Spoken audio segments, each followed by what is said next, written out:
Vinde, Espírito Santo, enchei os corações dos vossos fiéis, e acendei neles o fogo do vosso amor. Enviai o vosso Espírito e tudo será criado, e renovareis a face da terra. Pai, a Tua palavra está diante de nós, que a Tua palavra nos cure, que a Tua palavra nos ilumine, e que a Tua palavra nos leve à redenção. Marcos 13, Jesus sai do templo anunciando a sua destruição. Enquanto Jesus estava saindo do templo, um dos discípulos lhe falou: Mestre, olha que pedras, que construções! Jesus lhe respondeu: Estás vendo essas grandes construções? Não ficará pedra sobre pedra. Tudo será destruído. O sermão sobre o fim e o começo das dores.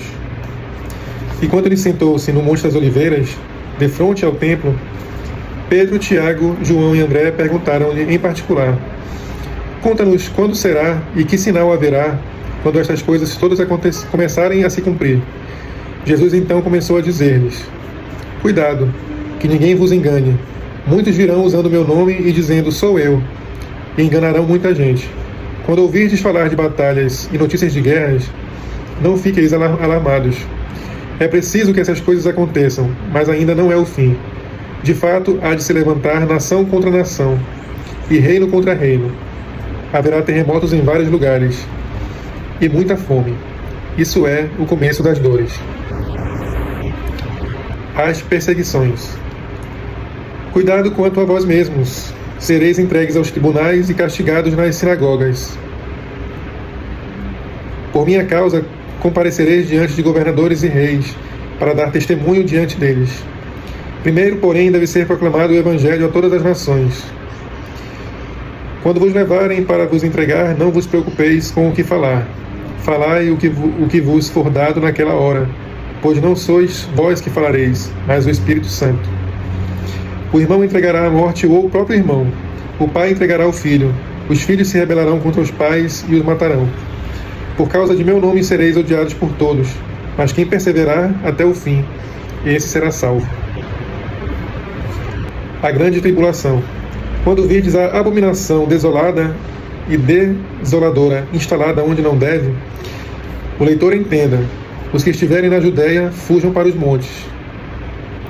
Quem estiver no terraço não desça, nem entre em casa para pegar coisa alguma, e quem estiver no campo não volte atrás para pegar o manto. Ai das mulheres grávidas e das que estiverem amamentando naqueles dias. Orai para que não aconteça no inverno, pois aqueles dias serão de tanta tribulação como nunca houve, desde o início, quando Deus criou o mundo até agora, e nunca mais haverá. E se o Senhor não encurtasse aqueles dias, ninguém escaparia, mas por causa dos seus eleitos, encurtou aqueles dias. E se então alguém vos disser: aqui está o Cristo, ou ali está, não acrediteis. Com efeito surgirão falsos cristos e falsos profetas, que farão sinais e prodígios capazes de enganar, se possível, até os eleitos. Prestai atenção, eu vos preveni de tudo. A vinda do Filho do Homem. Naqueles dias, porém, depois dessa tribulação, o sol escurecerá e a lua perderá seu clarão.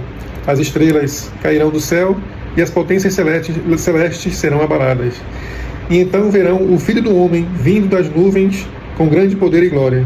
Ele enviará os anjos para reunir os seus eleitos dos quatro ventos, da extremidade da terra à extremidade do céu.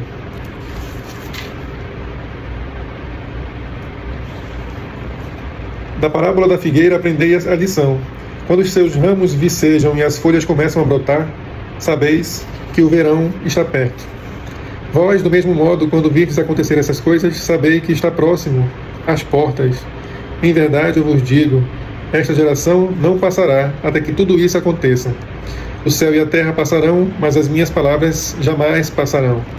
Ora, quanto àquele dia ou hora, ninguém tem conhecimento, nem os anjos do céu, nem mesmo o Filho, somente o Pai. Conclusão. Vigilância. Atenção, ficai de sobreaviso, pois não sabeis quando será o momento. É como um homem que ao viajar deixou sua casa e confiou a autoridade a seus servos, a cada um sua tarefa, mandando ao porteiro que vigiasse. Vigiai, portanto, pois não sabeis quando virá o Senhor da casa. Se à tarde, à meia-noite, ao cantar do galo, ou ao amanhecer. Não aconteça que, vindo de repente, ele vos encontre dormindo. O que vos digo, digo a todos, vigiai. Aqui no capítulo 13, a mensagem que Jesus passa já é do final dos tempos, né? E ele alerta sobre várias coisas aqui. Ele fala que o templo vai ser destruído, não ficará pedra sobre pedra. Isso até aconteceu já, né? O segundo templo, o primeiro templo foi destruído, o segundo templo foi destruído logo depois. E isso não se dá só uma vez, né? Isso aí vai acontecer continuamente até o final dos tempos. O começo das dores, então ele fala sobre os profetas que vão aparecer, os falsos profetas, e as guerras que vão acontecer também, né? Quando a gente vê as guerras, como já vemos muito, né? As batalhas, que a gente não fica alarmado, que a gente não fica preocupado, porque isso faz parte, né? Há de se levantar nação contra nação. E haverá um momento em que nós que estamos pregando a palavra de Cristo vamos ser perseguidos de alguma forma e vamos ter que dar testemunho. Essa perseguição, ela é uma forma de nós darmos testemunho. Então, é uma provação a mais para nós glorificarmos a Deus. É muito complicado, né? A gente pensar que Deus prepara algo assim, né? Que traz sofrimento para a gente, por um lado, mas que é algo que não vai ter como evitar. E o que podemos fazer, sim, nós não somos totalmente inertes, né? Nós temos poder, algum poder com relação ao que vai acontecer, né? Nós podemos levar o máximo de almas para o céu.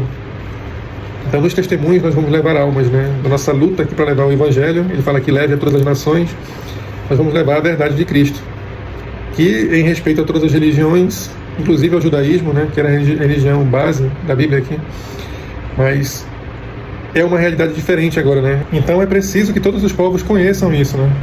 Conheçam a palavra, conheçam o Evangelho, se arrependam dos pecados, para que eles possam ir para esse céu que está chegando, né?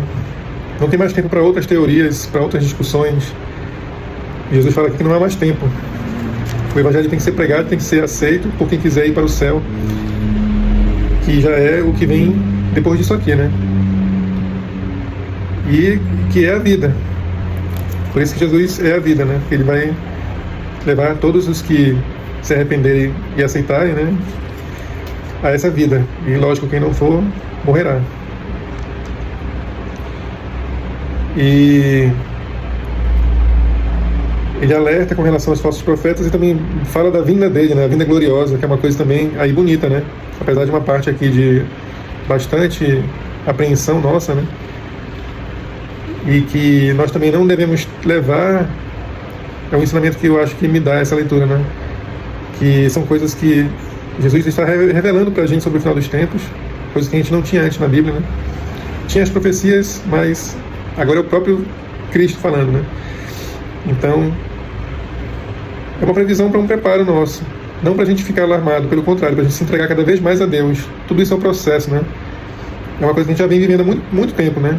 E talvez na nossa realidade, na minha, por exemplo, eu não vivi isso ainda tão forte, né? Talvez os mártires já viram isso aqui acontecer, né?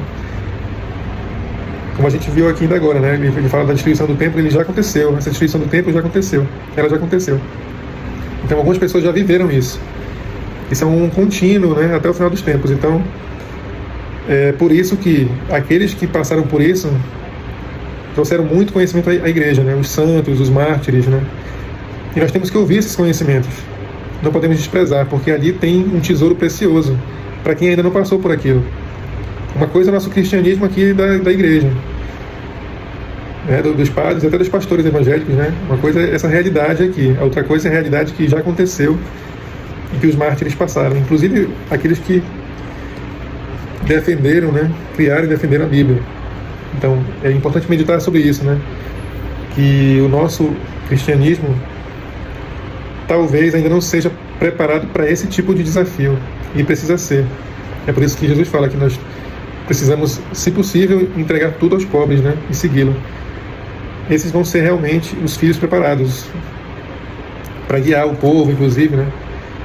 Então, esse alerta que ele dá aqui não é para alarmar e para deixar em desespero, mas, pelo contrário, é para fortalecer essa consciência, a seriedade daquilo que a gente está vivendo aqui na Terra. e de quanto a gente tem que dedicar a vida a Deus para passar por isso e voltarmos, né, à nossa terra junto do Pai. E tudo isso aqui no final ele vai resumir com relação à figueira, né? Ele vai comparar com a figueira. Então ele vai dizer que a figueira, aquela que, né, ele já falou antes também sobre ela, aqui ele fala agora da parte boa, né? Do verão, que ela vai dar frutos, né? Ela vai começar a dar sinais de que os frutos vão vir. Os ramos vicejam e as folhas começam a brotar. Sabeis então que o verão vem aí. Então quando vocês verem todas essas coisas, pensem que há algo por trás maravilhoso. O verão está por vir.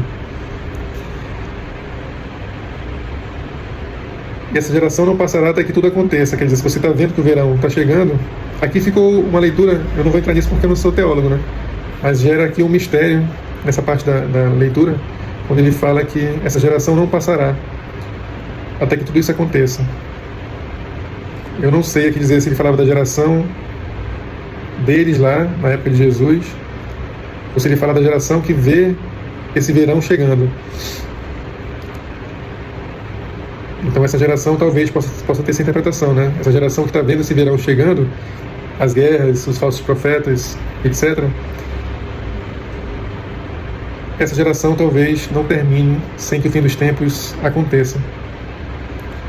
Então nós temos sempre que ficar alertas, né? Como é a última vez que ele dá aqui sobre a vigilância, né? Sempre ficar vigilante, porque esse dia não tem hora, a gente não sabe a hora e o dia. Nem mesmo ele sabia, como ele diz, nem o filho sabe, nem os anjos. Essa parte aí, né? Mas nem os anjos, a gente fica pensando, né? Os anjos têm missões de Deus, mas você vê aqui que Jesus fala que nem os anjos sabem da totalidade da missão aqui na Terra. Eles têm missões, mas o momento, né?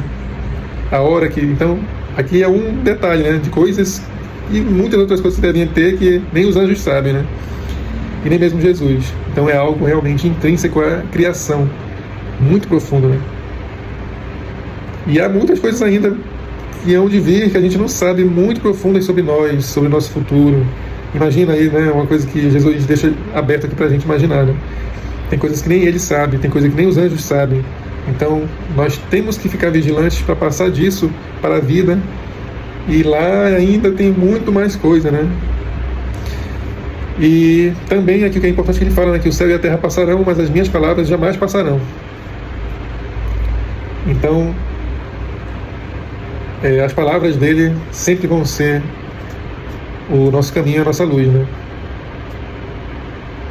Nesse momento difícil que nós vamos ter, e muitos já tiveram, e a palavra foi o alicerce deles, a força deles. Nesse nosso momento também vai ser na nossa geração, e na geração que vê essa figueira dando frutos, também a palavra vai ser o sustento dessa geração. As palavras não passarão, inclusive depois, né, as palavras dele não passarão. Nós vamos viver muito mais com isso aqui que a gente nem imagina. Muito obrigado, Senhor, pela tua revelação aqui no dia de hoje para nós. Que nós tenhamos esses ensinamentos como guias para a nossa redenção, para que nós melhoremos as nossas ações e os nossos caminhos e não fiquemos alarmados, mas que nós, guiados pela palavra do Senhor, encontremos esse céu, passemos do desafio da terra aqui para um lugar que é o nosso lugar junto a Deus, onde nós veremos o Cristo glorioso à nossa frente e Deus face a face. E isso é maravilhoso, Senhor. Que nós encaremos os nossos desafios para que nós possamos usufruir da eternidade. Maravilhoso. Em nome do Pai, do Filho e do Espírito Santo. Amém.